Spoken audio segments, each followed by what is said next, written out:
Meron nga akong chicken breast dito at gagawa tayo ng chicken a la king. So ngayon, hiniwa ko na nga itong mga chicken breast ng mga ganitong hiwa. Depende na sa inyo kung anong gusto nyo hiwa ang gawin. Kasi ngayon, titimplahan na nga natin ng mga pampalasa itong chicken fillet. Asin, garlic powder, at paminta. Haluin na muna natin. Combine ko na nga lahat, iset aside muna at gagawa muna tayo ng sauce. Para sa ating sauce na gagawin, ito naman ang mga gagamitin. Sibuyas, bawang, carrots na ganito ang mga hiwa, at celery. Gamit din ako ng all-purpose cream at evap.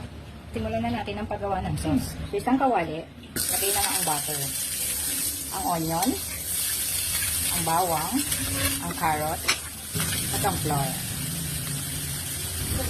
Milk, at itong all-purpose cream. Naglagay din ako dito ng chicken cubes. Nilagay ko na rin itong celery. Diyan ko na rin siya ng konting paminta. Haluin lang natin. Para naman sa i-coat natin sa chicken, ito yung plain flour. Ito yung flour na may cornstarch. Nilagyan ko rin siya ng mga spices, garlic powder, asin, at paminta. At ito naman ang ating wet butter. Flour lang yan, hinaluan lang ng water. Unahin nga lang natin siya sa plain flour. Next naman natin siya sa butter. After yan, dito na sa may seasoned na flour. Pag na-coat na nga yan lahat, i-fry na natin ang chicken. So ito na nga po ang ating mga chicken fillet na naiprito. Ihango na natin sila sa kahirapan. Ngayon nga, tikman na natin ang ating ginawang chicken a la king.